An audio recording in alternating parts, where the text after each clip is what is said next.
Guys, kilala nyo to? Kilala nyo? Ayan. Nakita ko lang sa inyo.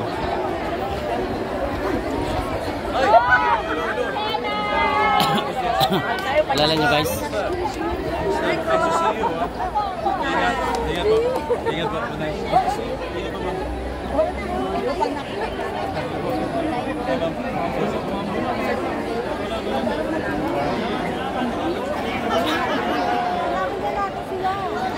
Guys, huwag niyong tila nandun man sila lahat. Uy, ano ako dun? Ito si attorney. Doon na si attorney. Diyan si attorney Jimmy Bundok eh. Ayan okay, so inabangan ko.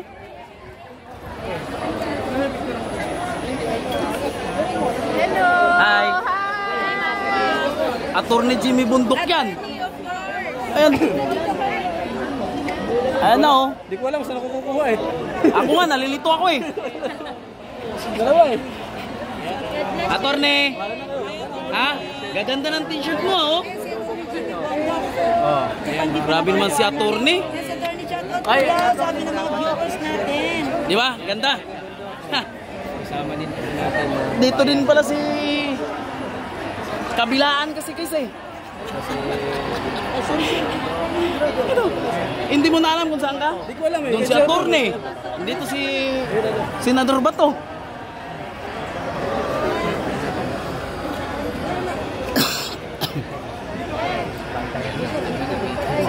Ayan na, pinagkaguguluhan na guys. Lalo na itong pagka-kampanya guys. Hindi pa kasama si tatay niyan guys. Si tatay dyan. Ayan. Ayan, kami nagpapapicture.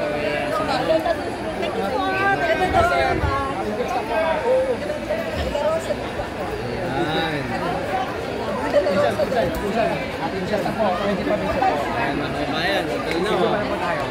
1, 2, 3. Salamat po siya ha. Grabe na ko kay...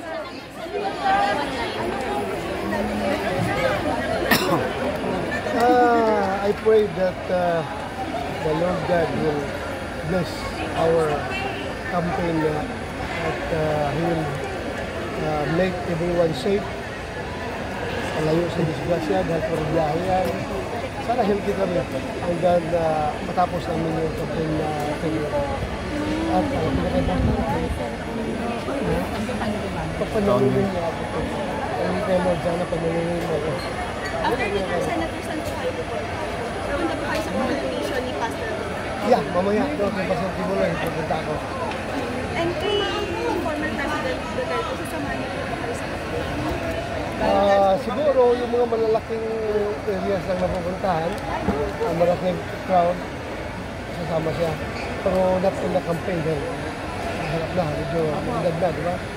So, yun lang, yung siguro pick up at saka yung ano yung tawag doon, yung bago mag-eleksyon, waiting the advance. Yun siguro, tanto na kasama siya. How about Vice President Sara Duterte? Official po ba na support na naabot sa inyo? Moral support. Moral support. Thank you. Sir, may mensahe ka sa ating mga kababayan, sir? Oh, sa ating mga kababayan na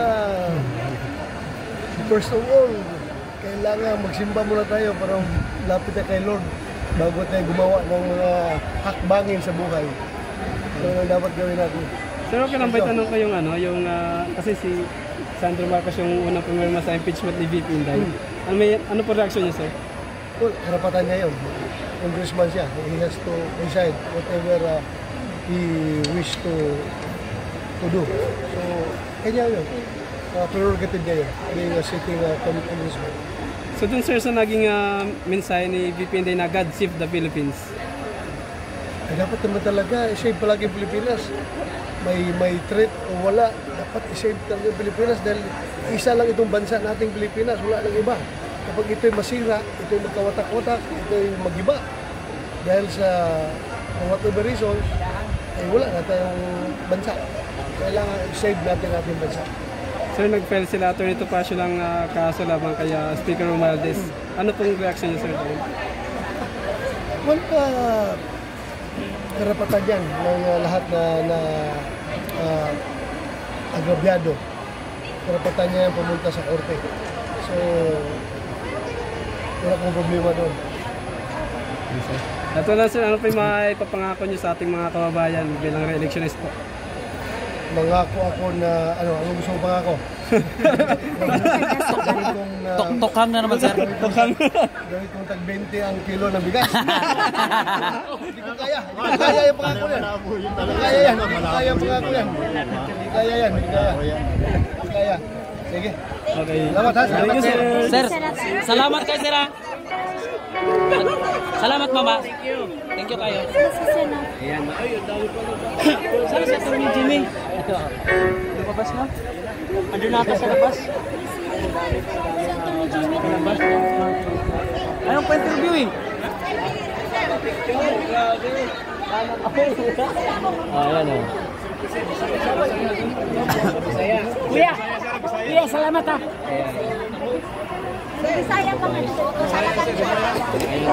Kinig kabayan, no? Gido, ito yung nahuling nakalabas. Gidomog sa mga kababayan. Ayan. Gidomog sa iyang mga kababayan, si Senador Bato. Ayan.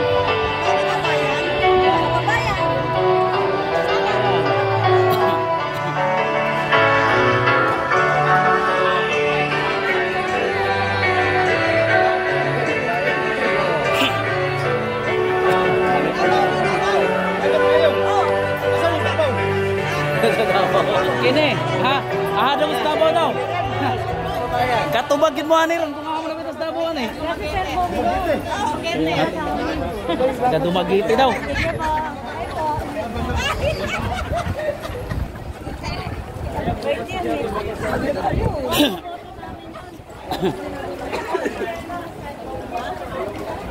Pag sign off ka kamo si Senador, wag grabe ka dako. Ano ba yan?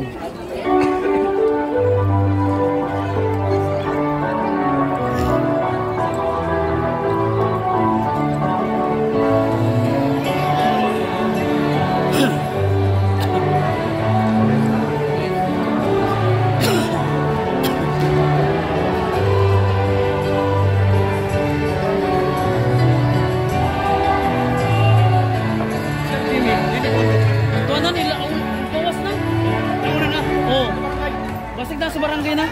Kasi na bundok. Doon na, nigawas na. Hey! Wala. Wala. Sakay na. Uy!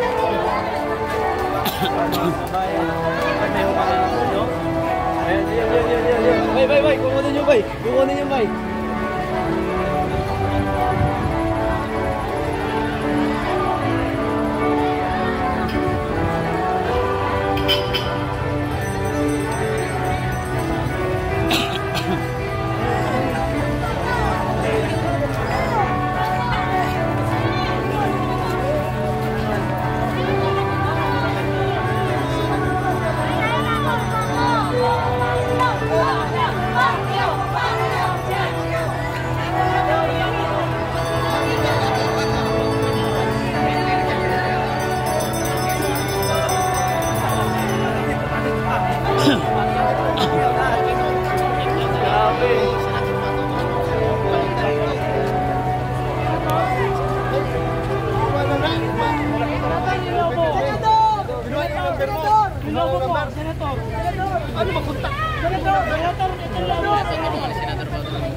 Grabe. Grabing kasiyahan, guys.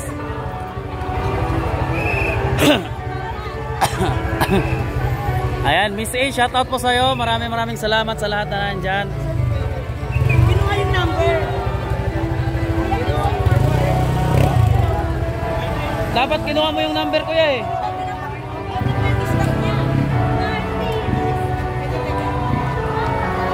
Ayan mga kababayan natin na may kung kasi. Ayan.